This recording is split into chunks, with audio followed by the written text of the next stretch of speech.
could predict. They're magnetic, highly charismatic, tremendous amount of confidence, and you want him to like you. Yes. Yeah. Yeah. Yeah. And that if that's a deadly combination, and now you're moving into the area of dark triad and the dark tetrad type personality types, which they're very good at this. If we were at a king and queen court, they're the ones playing up at the high level, mastering very dark dynamics around powerful people.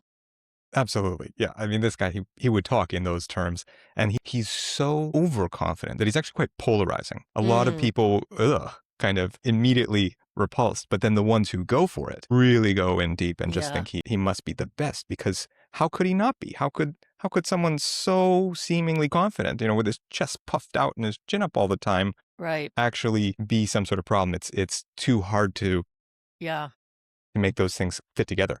And usually they have some sort of status that makes us also attracted to them. Either they're very powerful, or they have a lot of money, or they're very handsome, or very beautiful. It's usually something else that also compels us, that we're just naturally drawn to these individuals. I think the other thing, here's another rule that I would really suggest, and I know that you mentioned it before about gossip. If somebody is gossiping about other people, you need to see that as questionable. And you also need to say that this is a person who's willing to betray even people that they seemingly have connections with. They're also likely to betray the connection with you. That's a hard truth that we like to feel like we're special, that we're the exception. No, you're not the exception to the rule. You meet a gossip, they're going to gossip about you as well. So this one, he's light on the gossip, relatively speaking. What he does, and what I started to allude to earlier, is he likes to have a henchman or a couple of Mm, henchmen. And he's always making sure that one is the queen bee, it's the top of the women, and that he yeah. can work through her and she is happy to Yeah, sort of gossip. like I never say her name, Ghislaine Maxwell kind of a role. Yes. Yes, yeah. Yes. Somebody that's sort of carrying out and then controlling the narrative for him. Yes. So what do you think is going on in the minds of the women who want to be part of the Mean Girls or want to be in the squad of the Queen Bee, so we can understand sort of what's happening there, what's at play, and how they get pulled into that? Yeah.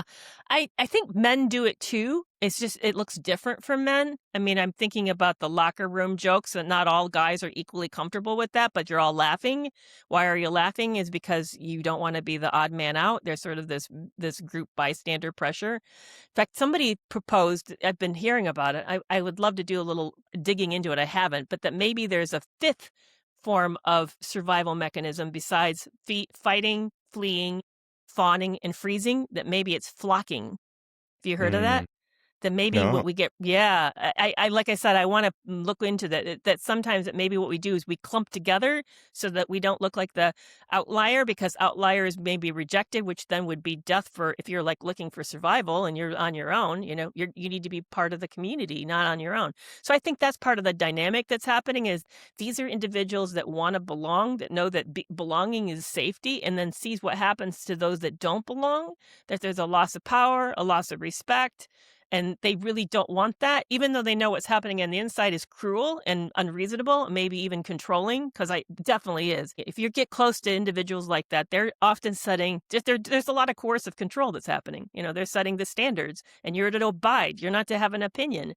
But I think that they're using fear again, the need for survival for us not to want to be the outlier to control those dynamics. To go even deeper on these ideas, you can watch my full episode using the link in the description or the box on the screen.